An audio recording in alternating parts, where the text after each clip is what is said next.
아니나 다를까 사촌동생이 말한 그 인센티브는 정말로 들어갔던 거고 남편이 그걸 아내한테 이야기하지 않았던 거예요. 더 충격적인 것은 그 계좌에서 매달 50만 원씩 꼬박꼬박 돈이 나가는 곳이 있었습니다. 여자 이름이었어요.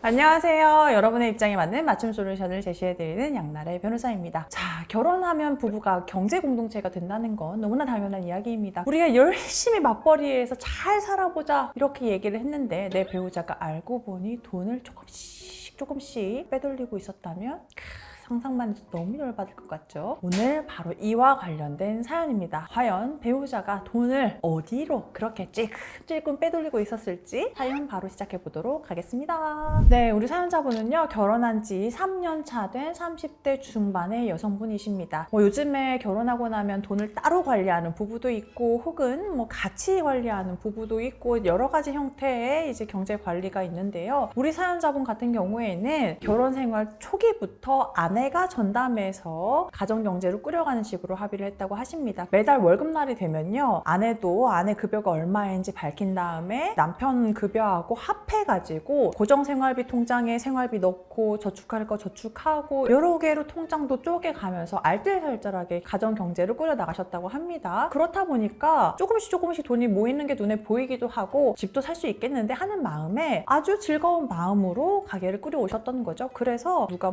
생일에 가방도 산다, 어디 쇼핑도 간다 하지만 그런 거 다 참아가면서 용돈은 최소화로 하고 저축을 하면서 그렇게 미래를 그려나가고 있었던 거죠. 그런데 남편이 다니는 회사에 사촌동생의 친구가 인턴으로 들어갔다고 해요. 그러면서 사촌동생이 이런 얘기를 하더랍니다. 아, 형부는 좋겠다. 이번에 인센티브 또 엄청 받았다던데 그 사업부 진짜 집 금방 사겠다. 이렇게 얘기를 했더랍니다. 분명히 남편이 우리 회사는 인센티브가 1년에 한 번 정도 그리고 한 5월 이쯤 들어온다고 얘기를 했는데 1월에 인센티브가 그럴 리가 없는데 싶었던 거죠. 야, 아니야, 5월에 그때 한 번 나올걸? 이렇게 얘기를 했는데도 사촌동생이 아니, 그럴 리가 없다. 형부 그거 사업부 아니야? 지난해에도 이렇게 받았다던데? 라고 얘기를 한 겁니다. 근데 이거를 아내분이 이제 남편한테 대놓고 물어봤다고 합니다. 있잖아, 사촌동생 걔가 당신네 부서에서 인센티브 나갔다고 하던데 진짜야? 라고 물어봤지만 남편 순간 어버버? 약간 좀 당황하는 모습을 보이다가 말을 휙 돌려서 그것도 몇 명 이렇게 뽑아서 주는 거지 나는 해당 사항 없어 라고 이야기를 했는데 아니 묘하게 이상하더랍니다. 인센티브를 전체 부서에서 몇 명만 뽑아서 준다고?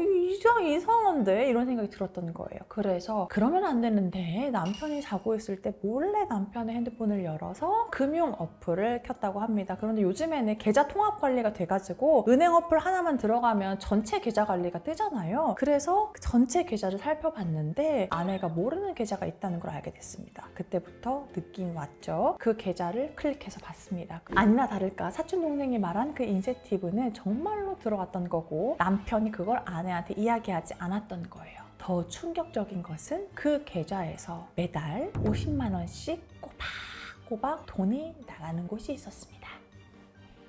여자 이름이었어요. 남편이 만나는 불륜녀 그런 게 아니고 남편하고 나이 차가 2살 차이 나는 여동생이었어요. 여동생한테 매달 꼬박꼬박 50만 원씩 용돈을 보내주고 있었던 겁니다. 우리 아내분도 한 달 용돈이 50만 원이 안 됐었대요. 우리 같이 이렇게 허리띠 졸라매서 집을 사자 이렇게 얘기를 했기 때문에 아내한테 할당된 용돈보다도 더 큰 금액을 여동생한테 매달 주고 있었다? 아내는 너무 화가 났죠. 심지어 말도 안 하고 했으니까요. 아침에 일어나자마자 남편한테 따졌습니다. 나 당신 거 다 봤어. 왜 아가씨한테 50만 원씩 계속 보내는 거야? 라고 이야기를 했더니 연예인 준비하잖아. 그래서 지금 수입도 마땅하지 않고 한데 내가 오빠인데 어떻게 안 챙겨주냐. 이거 내가 챙겨줘야지. 그리고 내가 안 챙겨주면 우리 부모님이 챙겨줘야 되는데 내가 또 그거를 못 보겠어서 그래. 내가 무슨 500만 원 준 것도 아니고 한 달에 50만 원 준 거 가지고 좀 너무한 거 아니야? 이런 것까지 내가 다 말해야 돼? 그리고 이렇게 계좌 열어보고 이러는 거 부부 사이에도 선 넘은 거야. 거야. 내가 당신한테 이혼하자고 하면 이거 이혼사유 되는 거다 라면서 오히려 적반하장으로 아내에게 화를 내기 시작했습니다. 사실 우리 아내분도 동생한테 용돈 준다면 그럴 수도 있지 이렇게 넘길 수도 있는데 아내분이 더 화가 났던 속칭 빠기친 이유가 따로 있었습니다. 제가 너무 또 감정이입이 되기 시작했는데요. 시동생은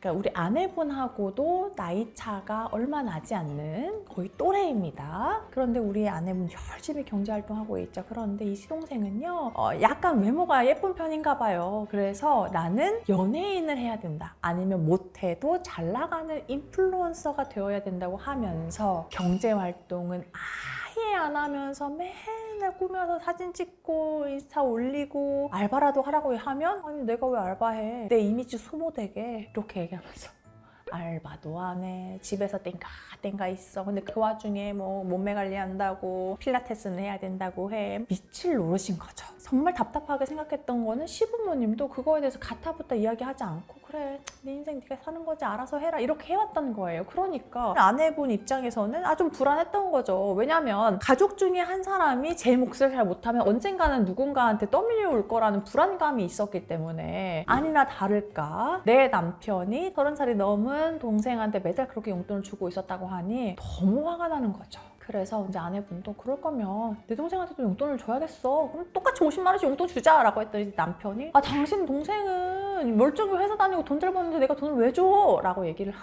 하니까 우리 아내분은 더 화가 났던 거죠. 그러니까 남편분이 만약에 부모님이 너무 이제 상황이 어려워서 지금 뭐 병원에도 못 가고 생활이 어려우신 상황이었다 해가지고 부모님께 드린 용돈이라고 하면 그나마 어떻게 이해를 해볼 텐데 정말 집에서 땡가땡가 놀고 있는 여동생한테 말도 안 하고 50만 원씩 주고 있었다는 게 너무 화가 나고 배신감이 커서 이 사람하고 어떻게 살지 이런 생각이 든다고 하십니다. 그래서 이게 과연 이혼 사유가 될 수 있을지 궁금하다고 하시고요. 그리고 이제 남편 몰래 핸드폰 어플을 봤잖아요. 그런데 남편이 그걸 가지고 계속 내가 당신 뭐 형사고소 할 수 있는데 참는 거야 그 얘기를 하는데 이게 정말 나의 흠이 될 수 있는지 그게 궁금하다고 하십니다.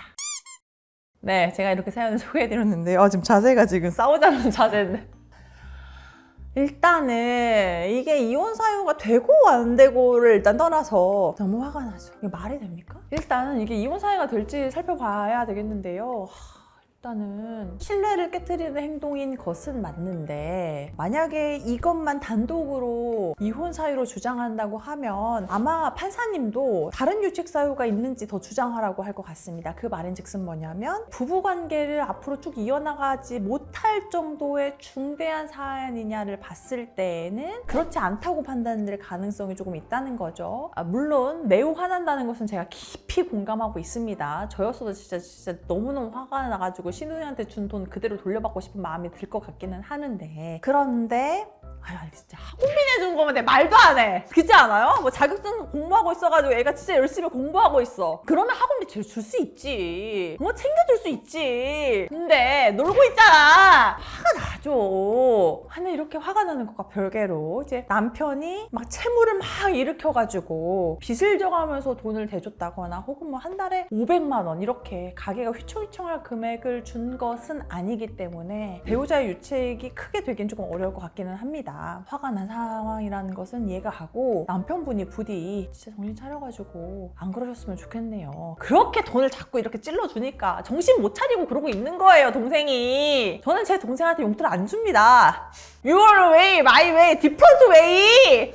내가 내 동생 공부할 때도 용돈을 많이 안 줬는데 그럼 이제 두 번째, 남편의 금융 어플 이거를 몰래 본 것이 문제가 되느냐. 네, 이거 문제가 되긴 합니다. 간혹 오해하시는 분들이 있습니다. 이제 원래 우리가 경제 상황을 공유했었고 서로 투명하게 하기로 했었기 때문에 사전에 동의를 얻은 것이나 다름없다라고 이제 말씀하시는 분들이 계시는데 배우자 핸드폰의 잠금 장치를 몰래 열어서 또 금융 어플 같은 거 조회하려고 하면 공인인증서 비밀번호도 누르고 해야 되잖아요. 그런데 그거를 내가 배우자한테 말하지 않고 몰래 비밀번호를 눌러서 들어갔다? 그러면 정보통신망법 위반이 되거든요. 그래서 남편이 이걸 문제 삼아서 형사 고소한다면 처벌의 대상이 될 수는 있습니다. 아무리 부부 사이라고 할지라도 몰래 비밀번호를 눌러서 자료를 본다던가 핸드폰을 뒤지는 행동은 하면 안 되겠습니다. 그런데 상대방이 이걸 또 이혼 사유로 주장할 수 있느냐라고 봤을 때에는 이혼 사유는 되게 어려울 것 같아요. 왜냐하면 충분히 그럴 만한 또 앞뒤 정황이 있었잖아요. 아내 입장에서는 남편이 거짓말하니까 확인하려고 열어본 게 되잖아요. 그래서 형사적으로는 문제가 되지만 유책 사유로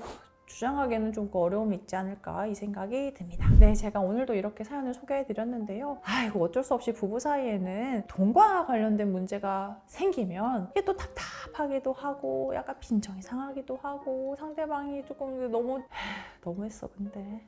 여러분, 결혼하고 나면 원가족과 분리돼서 우리가 새로이 꾸린 가정이 우선순위가 되어야 된다는 점 정말 잊지 말아야겠습니다. 그렇게 생각하면 분쟁이 조금 줄지 않을까 싶습니다. 동생분 정신 차리세요. 오빠가 용돈 줘도 오빠 됐어 내가 알아서 해볼게 이렇게 해야죠. 끝났습니다. 안녕.